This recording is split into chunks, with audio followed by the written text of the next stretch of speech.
an absolute pleasure for me to have with us today R GopalKrishnan ji, who is studied physics at Kolkata University, engineering at IIT Kharagpur, and also attended Harvard Business School, did an AMP program there. He has served as chairman of Unilever Arabia, MD of Houston, vice chairman of Unilever, and director of Tata Sons, amongst many other prestigious positions that he's held. He's also active in both instructional and inspirational learning, and has authored several books. So firstly, GopalKrishnan ji, thank you so much for being here with us. And okay. I'm going to try and one moment. Okay. Haji. I'm going to try and make the most of all your expertise, sir. You have way too many,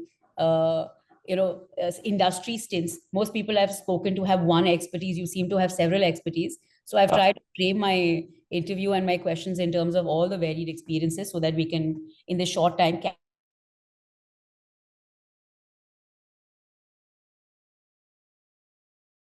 and you've served on the boards of some of India's biggest brands, Unilever and the Tatas. Both are extremely futuristic companies. Both are, forward-looking. So as you think about the future, what are some of the factors that first come to your mind that will shape the future? What are some of those impeding factors around us that you think, okay, these are influences? Is it technology, environment, sustainability? What are some of the factors, and how do you see them influencing the future? So I would point to three strong influences. You can break them up and make it 30, but that doesn't help for a good conversation. The first strong influencer of the future is technology and ecology. I'm clubbing them together because there's a relationship between the two. The second thing that will influence the future is the demands, because technology and ecology create demands. And the third thing that will influence is the need for AQ. The whole world is obsessed with EQ and IQ, but I believe the survivor of the future will have to have AQ, adaptability. We have all been trained too much to think of technology, which is, of course, not irrelevant by any means, AI and all that, LLM. We are trained to think about ecology because ESG and duty to society and all that stuff comes in there. We are trained, there are formal ways to train people on the influence of these things on your relationships. But we tend to focus on that a little less because it's a bit of a softy subject. And the third one is your adaptiveness, and we almost fail to focus on that. So it's like an inverted prism. We focus a lot on the top part, which is the more tangible, obvious part, and is teachable. People can get trained in ESG and AI and LLM. The second one is a little less teachable and is a bit softy. And the third one is all mush and goo. And it's only learnable, not teachable. So those are the three factors that I believe will influence technology, relationships, and adaptiveness. Okay. So let's break this down further. You said instead of 30, I'll give you 3. Let's take the 3 and make them into 1 each. Let's take your first factor, right? So how are you seeing, in all the various hats you're wearing, and from the vantage point you have, where all are you seeing technology seeping through? How tangible is this in terms of the future? In all the conversations I've had, it's gone from extremes of like robots will run the world to people saying, look, we don't even have electricity in India, so this is far-fetched. So I'm getting very extreme sort of perspectives. Where do you stand on this spectrum? How much technology is really realistic in, let's say, 10 years? I think quite a lot, because technology diffuses quite rapidly. What people like you and I are exposed to are foreign magazines, latest developments. We have friends, relations. We ourselves have been out. We read that kind of stuff. And we are aware of the forefront of what's happening in technology.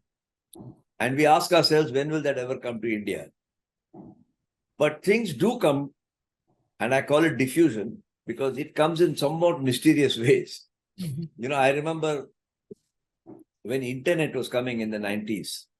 Firstly, I started my career as a software coder, but that's 56, 57 years ago. Now you can imagine what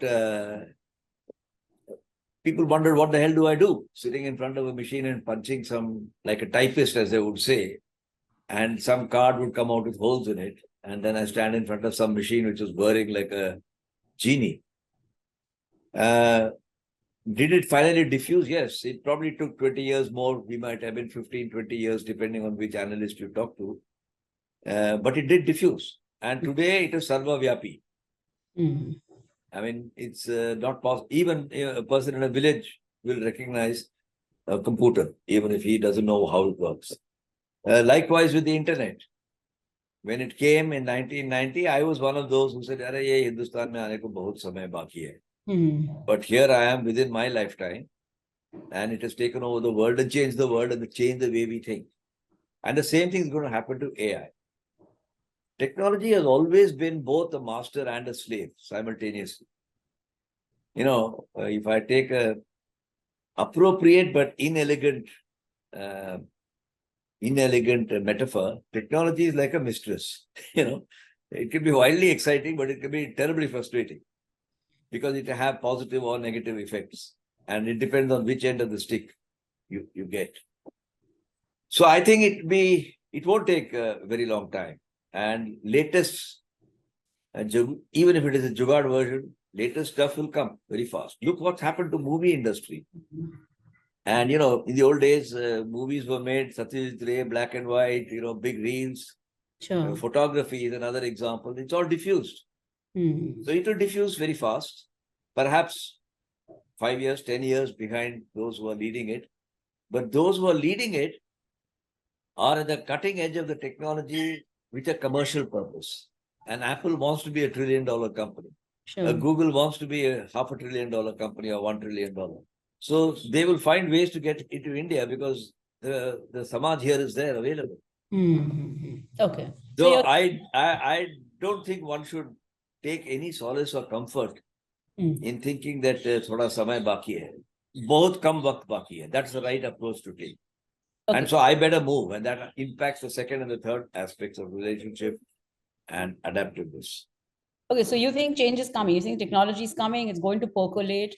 We might have ESG as well. I'm definitely against using the word percolate because that gives the impression like a coffee filter. Aista aista hoga. I prefer the word diffusion. Okay. Because diffusion moves very fast. Okay, so but I don't know if that use of the English language is appropriate. But it's a fast percolation. Let's put it that way. Okay, a fast percolation, a diffusion, but you are seeing technology move also from a very capitalist perspective, right? It just makes sense for Apple and Google to go up the volumes of audiences we have in China and India. So maybe that incentivizes them. Okay, yeah. Let's talk about relationships and then adaptabilities. Anything specific you want to talk about in terms of relationships? So one of the things that technology, and I'm including ESG in this ecology, I call it technology and ecology. They do is to compel you. It doesn't give you the option of saying no. You have to get friendly with it, or you get left behind. That's the subject of the book that's coming next month, which you see at the back of myself, Embrace the Future. That most of us like to embrace the past. And we are very hesitant to embrace the future. And the way our mind works, certainly my mind, is the past is tangible. I can reach out and touch it. I've got photographs, I've got schoolmates, I've got, memories of grandmother, grandfather, whatever. Embracing the future is like embracing oxygen. It's not even in a cylinder. How do you embrace the future when you don't know this rang roop kya hai, shape kya hai, you have no idea. So we tend, and this is called resistance to change. It will be in the jargon called resistance to change. Actually, their problem is they can't embrace the future. When I was promoting computers 50 years ago, they said, well, you'll need a double foolscap sheet with a carbon paper. How else can you record it? Because he couldn't understand how a card with a hole in it could go into a machine and it can be embraced. We all have that problem. If I say to you, I'm going to go to the moon and come back day after tomorrow, it sounds like Elon Musk's madness. But if my grandfather was alive today, he'd say, what is this? You said you went to Delhi this morning and you come back. How the hell did you do that? So we have to imagine the future. And imagination is what we have to embrace. Now, in imagining the future and embracing it, I'm implying two things. First is it's imaginary, it's like oxygen. And the second is that you have to embrace it, that much as it is not tangible and palpable, you have to accept it and go with it and try to figure out what is good and what is bad about it. Now, having done so, once your imagination is fired, that's a very, very powerful part of that technology. What should technology do to you? You don't have to be an expert in AI and LLM and all that stuff, but you have to be able to imagine the future, right? Tough, easy to write a book on it, but we've all been through it in life, and that triggers the second thing, relationships. And you realize that what you think you know a lot of, because you've been to MIT and Harvard or IIT or whatever, is really thin cover. It is na ke saman hai. Because the amount you have to learn is so much. So you start building relationships as a method of leverage. Just like an entrepreneur who says, I'll manage my whole business only with equity and Papa's funds, soon realizes that he can't just do with Papa's funds if he has imagined his future, and he needs other people's funds. And for that, he has to build relationships. So the same thing percolates down into building this. So I get mentored by a guy who's less than my son's and daughter's age, who says, don't you even understand this? And I say, no, I don't understand it. Explain it to me. Okay. So relationships of trying to, and the relationship has to be with an object of acquiring enough understanding, but not mastery. Then you come to the third level, if you think I can go to the third level, which is adaptation quotient. When I get up in the morning, I feel very lazy and my limbs are all, and I have to adapt to that by doing yoga, walking, or whatever. Adaptation is tough. And adaptation is intellectually stimulating, but physically demanding. And that is exactly what happens when you're running an organization or an institution or a business, because you know what you have to do. But the torque, in automotive, we call it the torque, TORQE. You don't have the torque to do it. So many of my friends say, I know I learned yoga lesson, but I stopped doing it. That's an example of saying, I don't have the adaptability quotient. Some people say, yeah, Buddha to hui gaya, no point trying to be a young man. Now, these three interplay is triggered by technology and ecology. If those were not triggering and moving at a very rapid pace, then I think your need to respond and build relationships to respond would be less pressure. So this inverted pyramid, as I call it, or inverted triangle, is a model in my mind about how people should think of their careers. Whereas we think of careers, I want to be vice president, I want to be general manager, I want to work from home. Those are the mechanics of how you do it. But those are not things that you need to learn or think about. What you need to think about is what technology does. I mean, I always give these 2-3 examples. I went to Pune yesterday. I couldn't see a single coolie. And if I'd had 2 big suitcases, as the way we used to travel 40 years ago, you would have had nobody to collect it. Then they said, oh, you want a coolie? Nobody has a coolie. Everybody comes with a wheel trolley. So the coolie business is out now. But there are a small number of coolies there. You'll have to book it in advance. Sure. Now, I never thought you'll have to book a coolie. The coolie comes and grabs you inside the compartment. That is the way I was raised.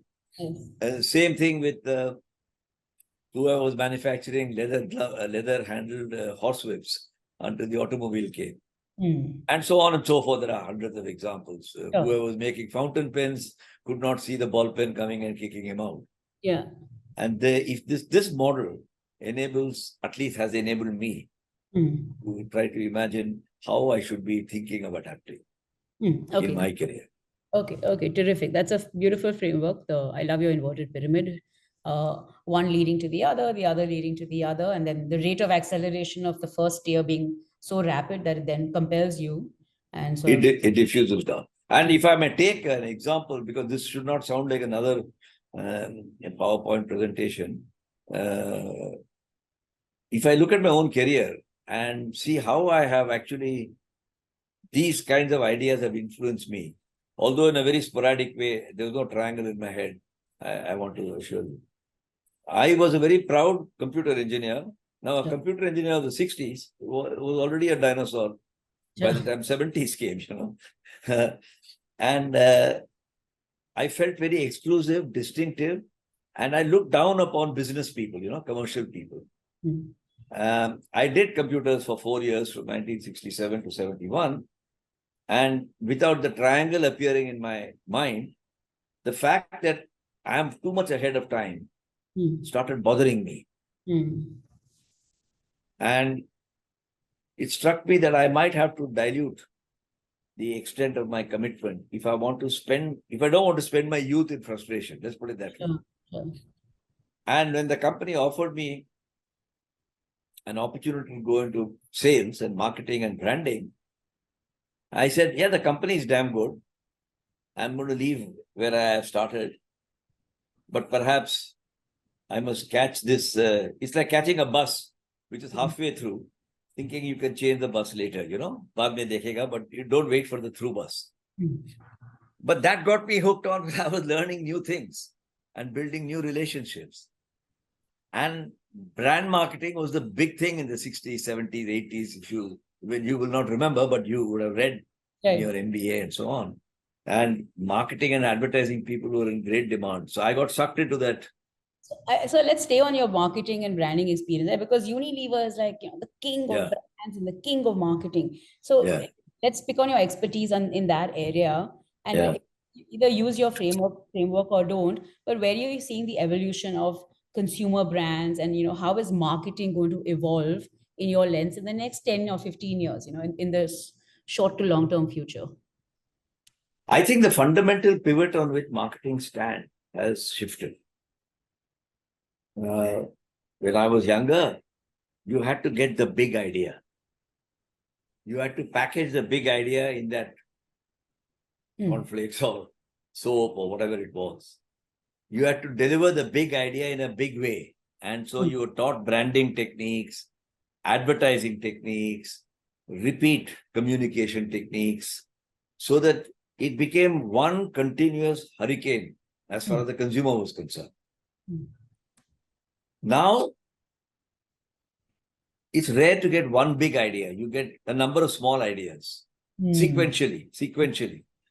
You could say, I made little soap, bang the market with a lemon flavored, but it is established as a brand. The property was intellectual, not technological. There's nothing great in putting a little bit of nimbu into the soap. And that gave me the head start. It's like an IPR or a patent, That doesn't last anymore, because anything that you do, market can respond to it almost instantaneously, whether it's in a soap or it's in a technology area. So you have to now think of innovation as a sequence of a large number of small innovations. Once in a while, you will get a big innovation. I'm not saying it's dead, but that's not the way. Marketing used to be reliant on the big idea, on communicating it in a big way, and massively blitzkrieging the consumer.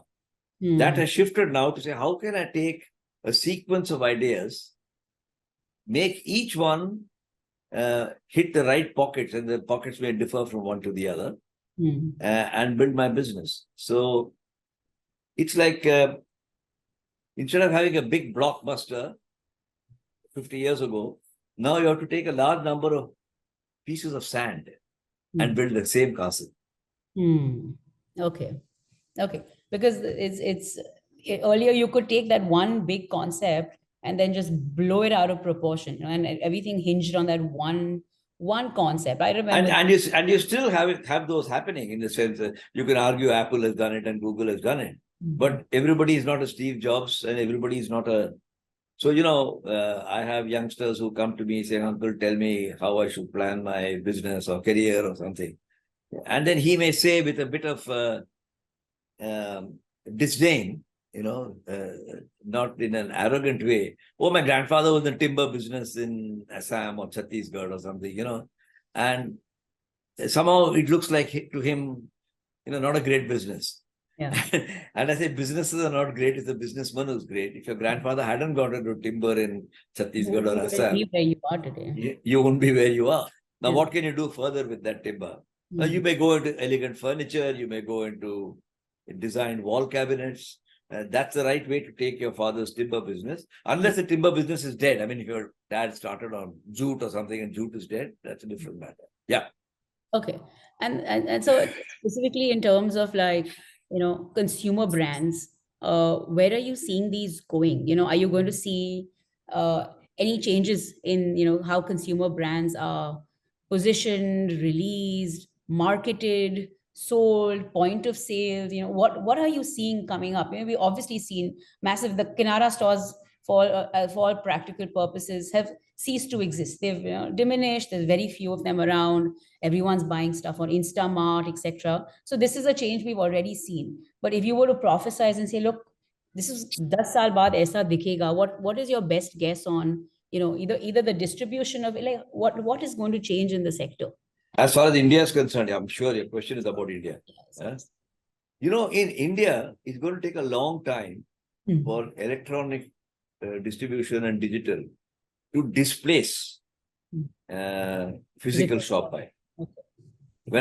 Back in 1994 or 95, when Unilever was all het up because of what's happening around the world, and there were experts who would make PowerPoint presentations, that organized trade is knocked out general trade, right? Supermarkets. Yes.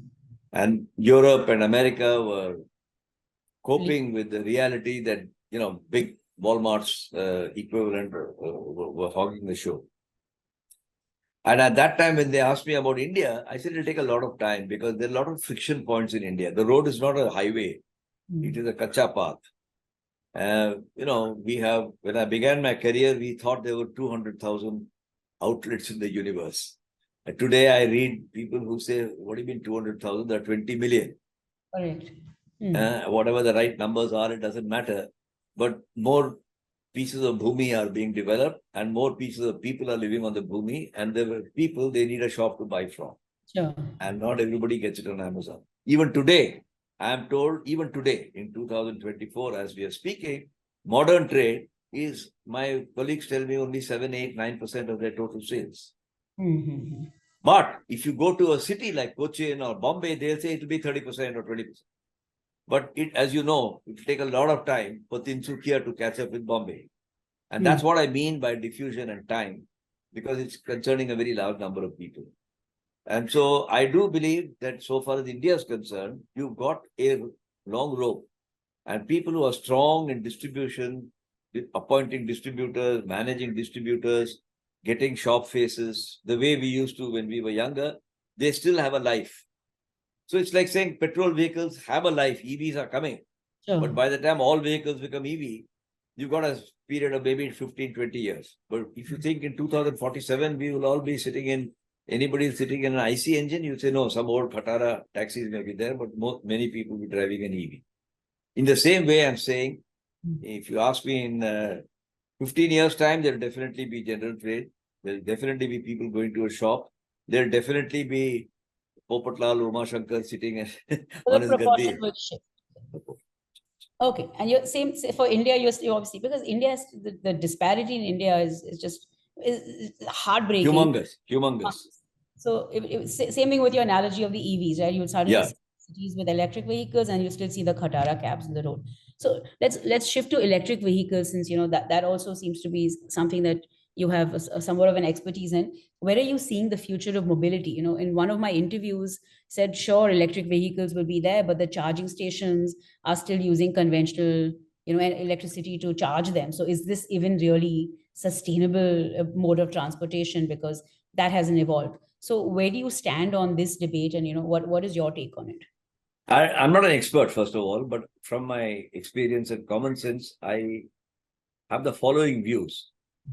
If you're in electric vehicles purely with a green agenda, then you can get into all these confusing debates that you have just alluded to. That you're charging it and that is produced in a coal-fired power station.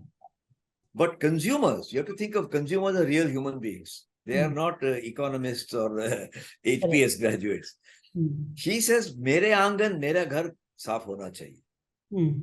So the fact that there's a slum outside my building doesn't demotivate me from keeping my flat clean and putting a little rangoli in the evening and lighting a diya. That's the way consumers operate. An electric car is far less messy to own and drive, though there are one or two penalties and you have to keep watching that battery and all that stuff. And everybody wants cleanliness. Otherwise, soap will not be growing. So there are two separate, we'll have to separate the two. The consumer will drive the demand for EVs. The greenwallas will keep debating it. Okay. And as the greenwallas debate, it will not be a debate in vain, because there is a point to what they say. That if India's power generation is 75% or whatever the right number is, coming out of fossil fuels like coal and petroleum products, I don't think at least in my lifetime, it will become 20%. Sure, of course. But if it comes from 75 to 70 or to 65, that's a very significant shift if you're in the power business, you know. And can green energy get a better price than dirty energy, gray energy? I can't. I don't know how they're separated into grids. They can't separate it into the grids. But if you say, I want purely green energy, like some people buy only organic vegetables. But they are only 1%, 2%. 98% will still buy koi sabzi de do. Okay, cool. Okay, so I want to now shift a little bit on to your expertise in media, you know, because I'm just trying to pick a few different sectors and then we'll sort of tie all of it up.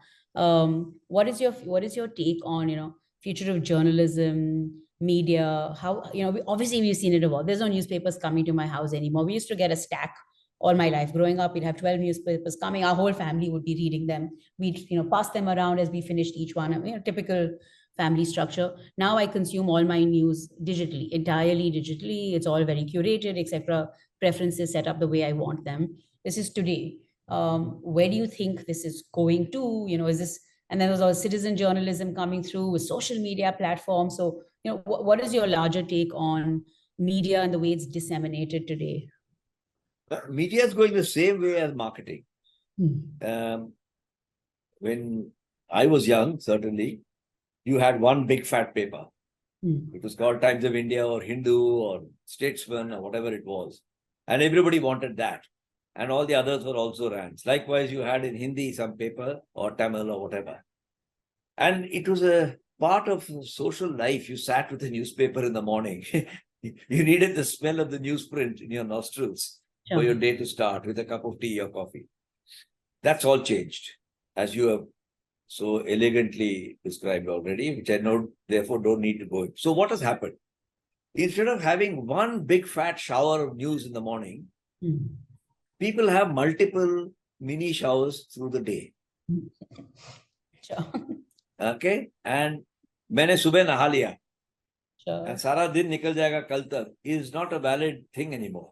मुझे हर एक घंटे में जाके हाथ धोना पड़ता है, जरा I have a quick wash, you know, मुंह पोंछ लेते हैं.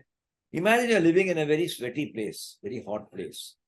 It's unlikely you have one big shower in the morning and do nothing till the next morning. If you're living in Shimla, you could do that. But most places is sweaty and dirty and sooty. So that's why Indians bathe 2 times, if not 3 times a day. We are used to it. And news is becoming that way. And if you ask me, I've been a director of a newspaper. I'm now on the PTI board. And media people have taken too much time, though they write about it, they have taken too much time to understand that reality. But that's a different matter. I don't want to go into that because we all can be faulted for not having the adaptability course. So they're trying various models to make digital profitable. And there are the challenges that come with it. Where they are missing the point is to be able to use your word you just use, to curate it and use artificial intelligence to reach the right message to the right person. That's the challenge that they are facing. And I should give the impression that I think poorly of them, but they are grappling with it. Okay. If you can take media, the word with the way we use it, and news like a commodity, it's like a silo of wheat, 1,000-ton silo of wheat. And it's of no use to anybody. If I say I'm Lalaji, I'm sitting in the mandi, I've got a 1,000-ton silo of wheat. Frankly, nobody's going to queue up outside my shop. But if I say I can take the 1,000-ton silo of wheat, remove 1 ton at a time, and with 1 ton, put it into 50 grams, 100 grams, and make naan, I can make chapati, I can make rumali roti, I can make white bread, brown bread, croissant. Then I have a market. So news has to cater to different people in different ways. That's what I think you mean by curation. It's a marketing challenge. And artificial intelligence will most certainly lead it in a big way. Because today, I read the same Times of India as somebody sitting in Mulund. Sure. Who's rushing off to work, and it doesn't make sense. And that's the reason why younger people like you and my daughter keep looking at their phone and say, okay, I know approximately what there is to know, the rest of it doesn't matter. Yeah, sure. I mean, of course, it comes with its dangers, right? So because it's curated and I'm only reading what I'm used to reading or what I like reading, then a massive bias comes through because some news gets filtered, it doesn't even hit me. And I get perpetuated with more and more of the kind of news I want to read, leading to a massive bias in my ideology, thinking, etc. So it's a self-perpetuating bias. Exactly. It's like smoking was very stylish, but then something else is a bad effect. Drinking is nice socially, but then becomes bad if it's done too much. Yeah. Okay. All right. Let's touch upon the last sector and then we'll sort of start tying it all together. Management. Obviously, you're a management guru, written so many books in the space of management. And what advice would you have for young sort of future leaders who are going to be leading, right, in this era of change, adaptability, ESG? You mentioned all these themes. What should a young leader be thinking about and sort of position? How should they be positioning? I really think it originates from the way we raise managers. I'm using the word raise almost like raising our children. If you raised your child the same way as your mother was raised by her father, then you're going to get a funny child growing up. Okay. So there are things that are vastly different and some things that are common. What is happening is our management education it's not a cynical view, but it's my worry, is not changing fast enough. We are teaching management approximately the same way as it was 40 years ago. Case studies, class participation, academic marks, blah, blah, blah.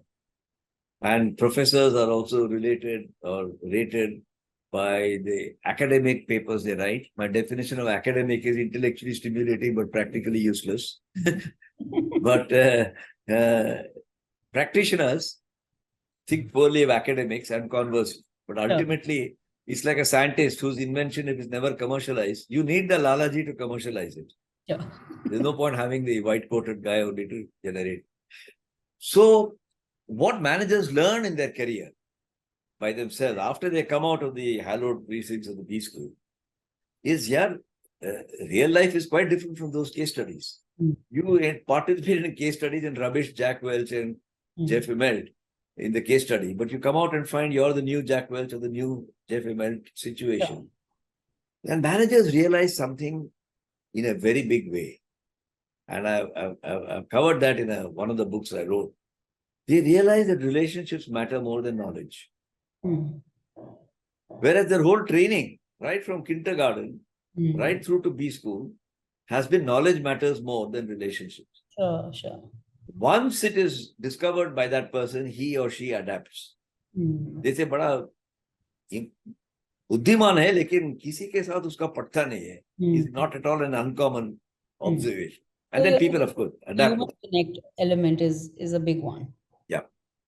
And the second thing that I think will be a challenge for managers in the future is, so far in the past, you're in business to make money. I mean, that is a very simple, practical way. And today also you go to Lalaji, he may say the same thing. But the past Lalajis, whether they were called Andrew Carnegie or they were called Jamshedji Tata, made lots of money and then said, "Ye paise ko leke jana kahan hai?" And they started doing samajik bhalai. In India also we've had that tradition. You find many, if you go to Rajasthan, where you come from, there are a lot of piaus, there are, you know, mandir banate hain. You may or may not think that's a good idea, but that's not the point. Samaj ke liye kuch kar rahe hain. There are lots of schools, colleges set up, not necessarily for that community, but it will be called the Marwadi Education Society or the Parsi Education Society. So the business has a role in society, and nobody teaches people how to fix that role in society. You see, every society operates. Musicians have a role, poets have a role, professors have a role, administrators have a role, police have a role. What is the role of business? People will say, paisa kamana. That's not the role of business. The only source of revenue, I'm exaggerating to make my point in the interest of brevity. The only source of revenue Samaj has is enterprise. They generate taxes, they generate jobs, they generate livelihoods. Or if that fountainhead, वो नल बंद हो गया ना, तो घर में पानी नहीं है. Okay. Now, मैं मानता हूँ कि पानी जो आता है उसमें कुछ there are some problems. Brown आता है, कभी white आता है. That's a separate matter. Sometimes impurities. But नल के बगैर तो जिंदगी नहीं कटती है. So without enterprise, there is no society. Sure. And so I've got this 3E model. And the innermost circle I call enterprise. The second circle I call education. And the third and the last circle I call eudaimonia. Enterprise is the engine, like a car. That revenue generated by it, given to government, chori, ori, whatever, goes to fund education. And I'm using the word education in a very broad sense. Ki samajik bhalai, you know, education, art, culture, sports, all of these have a role in education. Ek insaniyat banana hai, insan banana. And eudaimonia is the act of enjoying that, fruit of that. Now, if you look at people who live in South Bombay, at least some of them, if they are serious about it, will recognize they are the beneficiaries. They've had some business, it generated more money than they could use. They might have donated. Then they have been well educated. They went to Harvard. They are doing interviews with people, people like yourself and myself, right? And you have a third circle of eudaimonia because on the weekend you're able to say, I'll go and listen to Beethoven's symphony or music performance. That is the kind of life, and the enterprise is the core of it. And I believe this kind of model is not taught to young people. And at least my mission to try to do my small little bit. I write about, I call them all SHE enterprises, SHE. SHE standing for sustainable, humane, and enlightened. And there are a hell of a lot of examples. You know, Jamnalal Bajaj, Godrej, Tata. Within India, there are many international.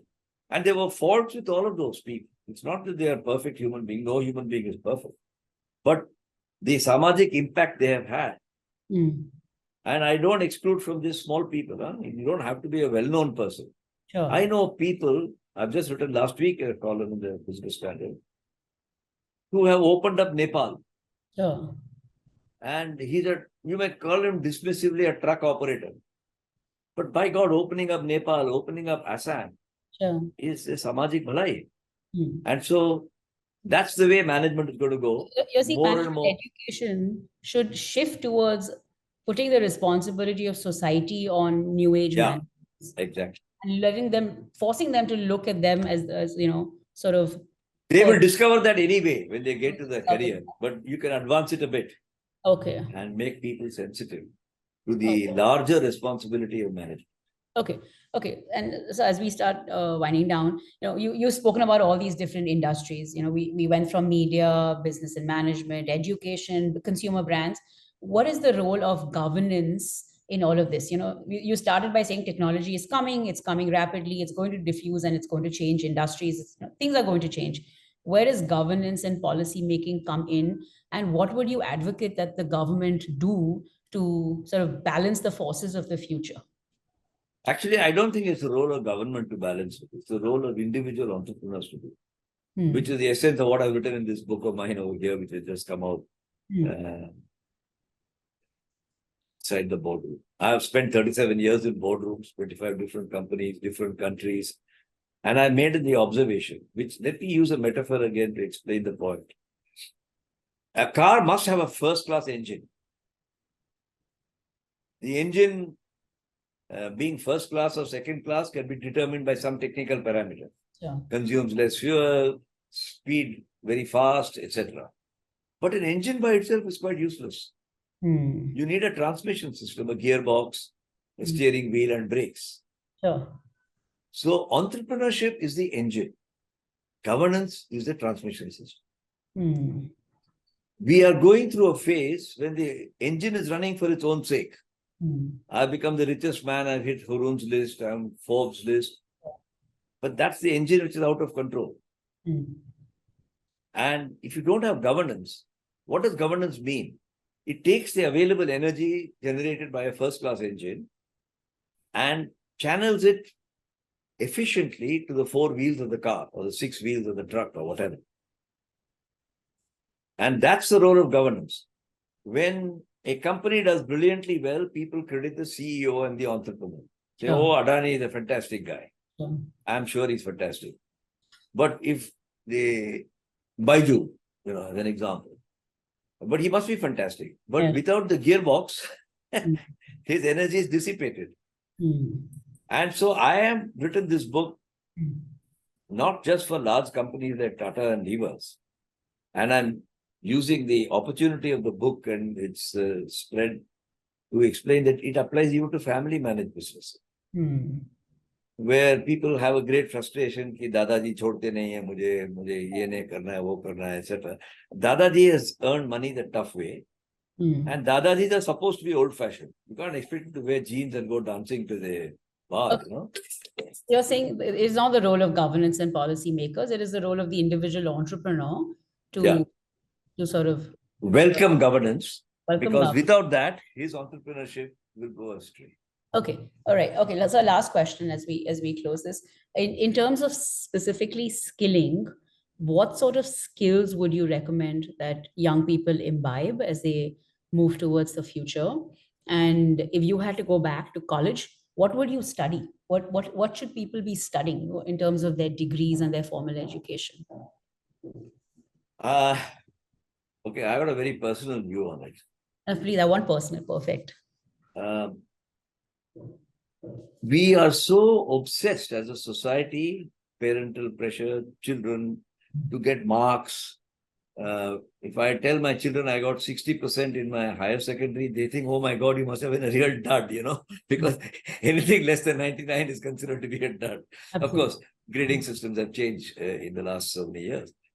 I think the focus needs to shift from acquiring knowledge and expressing knowledge diligently, which has been the focus of education and skilling, to becoming a broader human being. I regret that I could not study humanities or history, even a jhalak. And to be honest, it's not just the fault of government or somebody. I also never took those lessons seriously.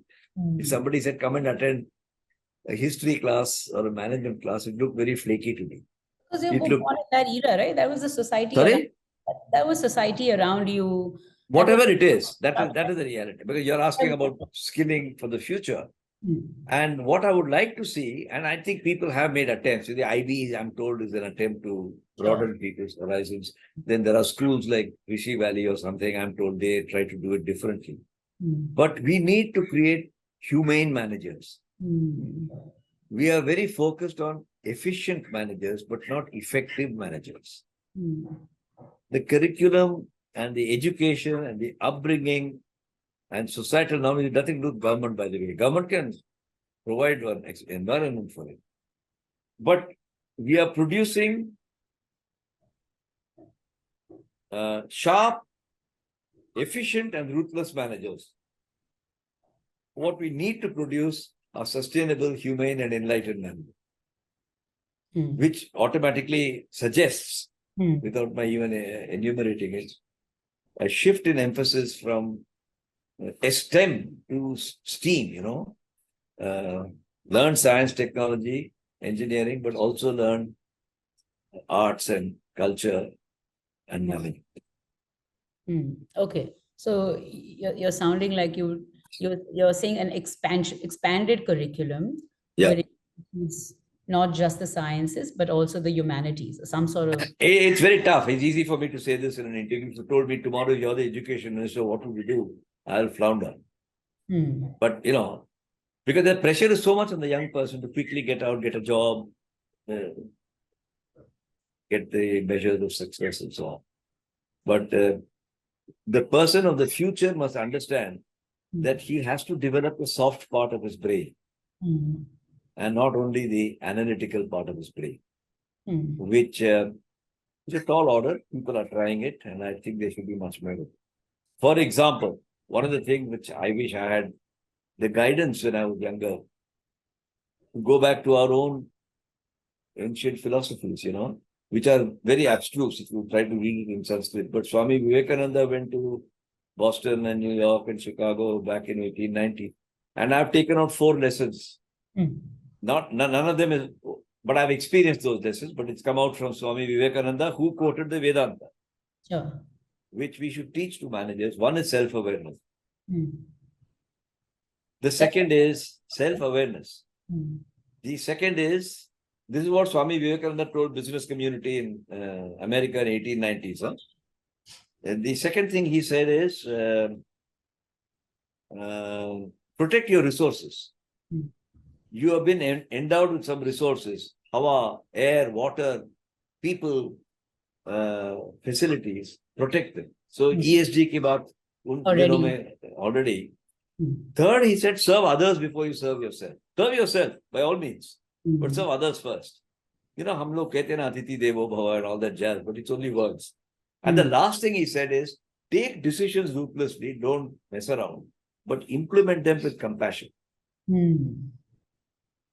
We tell in our MBA schools, and you must have had the experience of this, we teach people how to take a dispassionate, ruthless decision, but how to implement it with compassion, we don't teach them.